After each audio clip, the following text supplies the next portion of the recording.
A Rolls-Royce é uma empresa britânica normalmente associada a uma reconhecida marca de carros. A que vamos analisar hoje está, no entanto, ligada ao ramo da aviação militar, civil, naval e de energia, e à construção de motores e turbinas específicos para essas aplicações.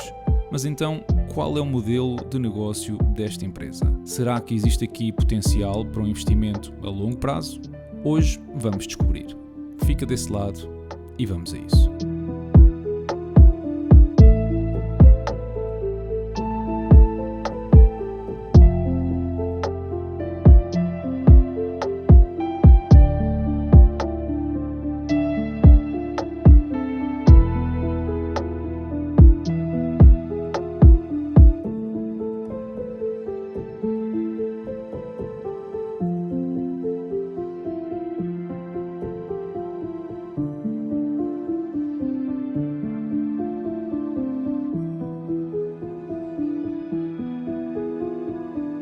Olá e sejam bem-vindos a mais um episódio do canal Dividendos. A Rolls-Royce é a segunda maior empresa do mundo na construção de motores e turbinas para aviões, só atrás da General Electric. Esta empresa é o resultado da separação da empresa original em duas diferentes. Em 1973, o negócio dos carros separou-se, estando agora debaixo do domínio da BMW. Assim que esta empresa agora dedica-se apenas ao design e construção de motores para diferentes aplicações, pelo que o negócio está dividido em 4 segmentos. O segmento da aviação civil, responsável pela produção de motores para aeronaves civis e comerciais, o segmento da defesa, responsável pela produção de motores para aeronaves militares e de combate, para aplicações navais ou para reatores nucleares, o segmento da energia, que é responsável pela produção dos motores associados à propulsão, para comboios, por exemplo, ou geração de energia, e o último segmento é o dos novos mercados, responsável pela expansão da empresa para novos mercados ou novas aplicações da tecnologia que domina. De todos, olhando para 2022, o segmento da aviação civil é o que consegue mais receita, mais de 5 mil milhões de libras, e é também o que mais lucro dá à empresa. Entrando mais a detalhe para cada um dos segmentos, neste primeiro semestre de 2023, vemos que a receita da aviação civil subiu 38% face ao mesmo período do ano passado, com uma expansão da margem bruta significativa de 11% para 21%.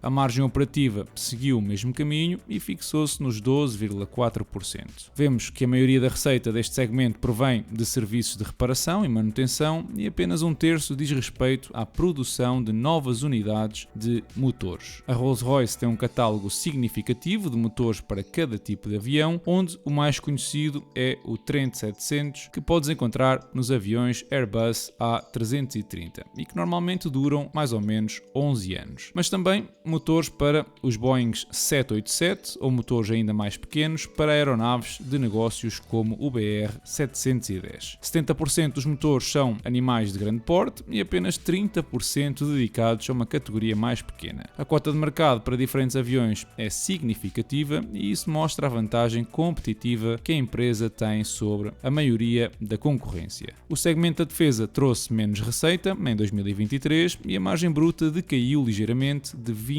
para 19,8%. O lucro operativo é quase metade do segmento da aviação civil e também aqui os serviços de reparação e manutenção são responsáveis pela maioria dos ingressos. Este segmento militar está fortemente dependente dos orçamentos de defesa, quer dos Estados Unidos, quer do Reino Unido, que juntos representam 80% da receita do segmento. O segmento de energia e propulsão é o menos preponderante, mostrando mesmo uma queda nas margens bruta e operativa e apresentando um lucro operativo comedido, quando comparado com os outros dois segmentos. Aqui, os novos pedidos são responsáveis por 66% da receita, essencialmente relacionados com geradores de energia para data centers ou hospitais ou unidades de produção para iates ou ainda motores associados a operações industriais de mineração. Uma nota ainda para o último segmento dos novos mercados, onde a empresa investiga a criação de reatores nucleares modulares, algo que promete ser revolucionário caso esta tecnologia seja adotada em grande escala para a produção de energia verde, mas que ainda está longe de sequer ser oficial, algo que a empresa aponta acontecer para depois depois de 2030. Olhando para o panorama geral destes primeiros 6 meses do ano, podemos ver que 2023 tem sido muito mais amigo do que foi 2022, estando agora numa posição financeira muito mais saudável do que estava no primeiro semestre do ano passado. Aliás, a empresa, ao ano passado, por esta altura, tinha um prejuízo de mais de 1,5 mil milhões de libras e em junho deste ano mostrou um lucro líquido de 1,2 mil milhões de libras. Um salto, de facto, impressionante. Olhando para o balanço, vemos quase 3 mil milhões de libras de dinheiro em caixa, abaixo daquilo que são os 5 mil milhões da dívida que apresenta e, apesar dos ativos correntes serem superiores aos passivos correntes, o mesmo não acontece para o contexto do longo prazo, uma vez que os passivos da empresa são mesmo superiores aos seus ativos, o que resulta em capitais próprios negativos e naquilo que seria um cenário de falência técnica. Isto, obviamente, são notícias que não gostamos nada de ver. Os fluxos de caixa, pelo contrário, mostram-nos um cenário muito saudável. Vemos fluxos de caixa de operação superiores a 1.000 milhões de libras e um capex muito comedido, resultando em fluxos de caixa livres muito elevados. Ora, como a empresa apresenta as declarações usando a norma internacional IFRS, o cálculo dos fluxos de caixa operativos é ligeiramente diferente e, portanto, fazem o ajuste no próprio relatório e estamos a falar de 356 milhões de libras na primeira metade do ano, o que contrasta com as perdas do mesmo período no ano passado. Portanto, temos aqui uns primeiros 6 meses de 2023 muito positivos, que permitem de alguma forma dar esperança em mudar a posição financeira da empresa, que, como vimos, está debaixo de água e está longe de ser uma situação ideal. A própria Rolls-Royce manifesta otimismo para o que resta do ano, apontando para um lucro operativo de 1,3 mil milhões de libras e 950 milhões de fluxos de caixa livres. Mas vamos olhar para a última década e perceber como tem sido a evolução desta empresa. A fazer justiça naquilo que são as expectativas para o que resta de 2023, a receita cresceu a 1% ao ano na última década. Com o contexto pandémico e as restrições de viajar, as receitas cederam ali em 2020 e 2021 e estão agora a recuperar, não tendo ainda chegado aos níveis pré-pandémicos. O EBITDA apresentou crescimento ainda mais modesto, de 0,9% ao ano. É notório que a empresa já vinha em dificuldades desde 2016 e em 2018 foi mesmo o ponto de viragem quando fez uma reestruturação para apresentar os 3 ou 4 segmentos que vimos anteriormente. Desde então, o EBITDA tem crescido a 38% ao ano. Mas, ao olhar para os lucros líquidos da empresa, só em 2 dos últimos 10 anos apresentou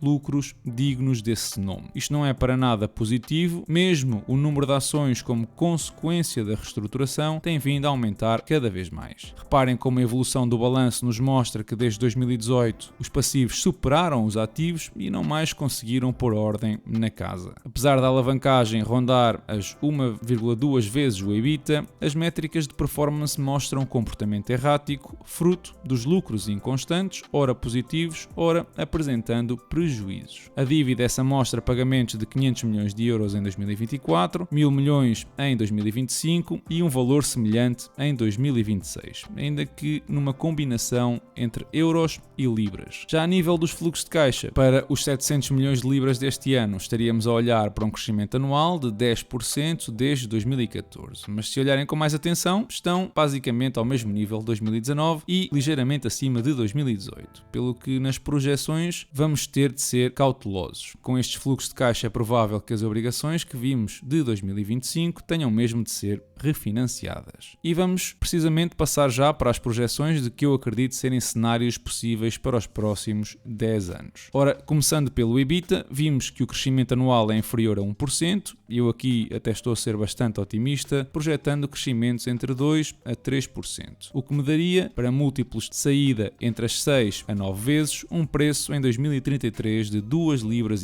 Estamos a falar de uma valorização anual de 1,5%, que obviamente é pouco ou nada atrativo. E porquê crescimentos entre 2% a 3%? Bom, porque a indústria da aviação é uma indústria já bastante madura. Podemos ver que, apesar da empresa dominar significativamente bastante cota de mercado nos modelos da Airbus, que é só a maior empresa aeroespacial da Europa, vemos também que o número de unidades vendidas tem vindo a decair desde 2013. Houve ali um pico em 2019 para os motores de grandes aeronaves, mas como a maioria são motores que duram 11 anos, as substituições não vão acontecer tão cedo. É verdade que a procura procura pelos serviços de manutenção e reparação vai existir, mas não acredito que seja um crescimento considerável. O crescimento das frotas de aviação ronda os 3% ao ano, pelo que não seria, na minha opinião, razoável assumir crescimentos muito diferentes disso. Aliás, a própria União Europeia está a reunir esforços para reduzir o número de voos na Europa, com, diga-se, bastante apoio da França, que já baniu voos de curta distância, e isto, que obviamente reduz o número de aeronaves necessárias em circulação, também afeta a Rolls-Royce. Bem, projetando os fluxos de caixa dos acionistas e assumindo que este ano a empresa não reduz a dívida, porque a alavancagem até está abaixo da média histórica, obtenho um valor intrínseco de quase 2 libras por ação. Estes crescimentos entre 6% a 9% são próximos da média histórica, apesar de toda a irregularidade que vimos até aqui. O múltiplo preço-benefício histórico suporta esta avaliação ao apontar para 1,9 libras como o valor justo para a empresa, ligeiramente abaixo do valor atual de mercado. Portanto, as expectativas de crescimento desta empresa, sobretudo no segmento da aviação, são de um baixo crescimento e um risco significativo devido à elevada exposição europeia que está a trabalhar em reduzir a quantidade de voos nesse continente. Acredito que o potencial desta empresa está todo nos segmentos da energia, que até tem crescido a um bom ritmo, mas que ainda é um valor modesto e, sobretudo, no que eu considero ser a joia da coroa, os reatores nucleares modulares. Este tipo de reatores tem mais ou menos a dimensão de um campo de futebol e pode muito bem ganhar uma cota significativa de mercado na geração de energia no futuro. O problema é que ainda estão numa fase muito precoce de desenvolvimento e existem alguns problemas relacionados com a gestão de resíduos. Assim que, devido a todas estas incertezas, eu prefiro não investir nesta empresa por enquanto, mas gostava de ouvir a tua opinião, pelo que deixa o teu bitite na caixa de comentários. Esta semana vimos os principais índices mundiais a fecharem todos com perdas, tendo o nosso PSI sido aquele que até se aguentou melhor. Quem não se aguentou foi a dívida pública italiana, que depois do governo apresentar um orçamento com déficit superior a 4%, disparou para valores de 2012. E quem é que detém mais de 450 milhões de dívida pública italiana, perguntam vocês? O nosso Fundo de Garantia de Depósitos, que assim começa a ver a situação complicada com as obrigações a perderem valor e um potencial default que, sejamos sinceros, o BCE não vai deixar acontecer. Por cá ficámos a saber que os salários reportados à Segurança Social no mês de agosto subiram 5%, em linha com o que foi acordado entre o Governo e os parceiros sociais. Não sabemos a mediana salarial reportada e, portanto, olhar para a média pode ser algo enganador. Fica a nota. Nota também vai ser o que o Governo vai adicionar à proposta de orçamento para 2024 no que respeita ao imposto sobre as cervejas. Como neste país quem toca na cerveja é como quem toca no Menino Jesus, parece que o Governo vai fazer o que é certo e igualar o imposto entre as cervejas, independentemente se tem mais ou menos grau de álcool. Em relação ao portfólio, esta semana trouxe duas subidas de dividendo, uma da Pinnacle West Capital de 1,7% e outra da Texas Instruments em 5%. E eu reforcei o mesmo com uma empresa, a Brookfield Asset Management,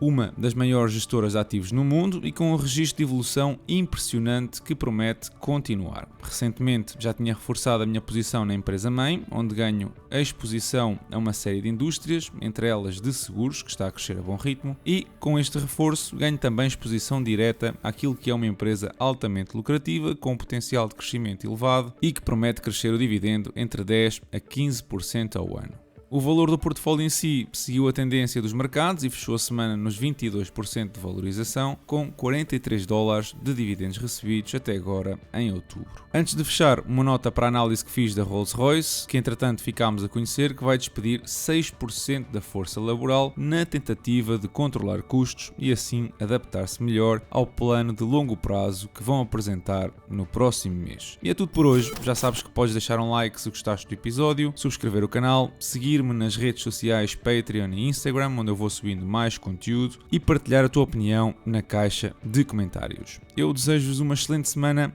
e bons investimentos.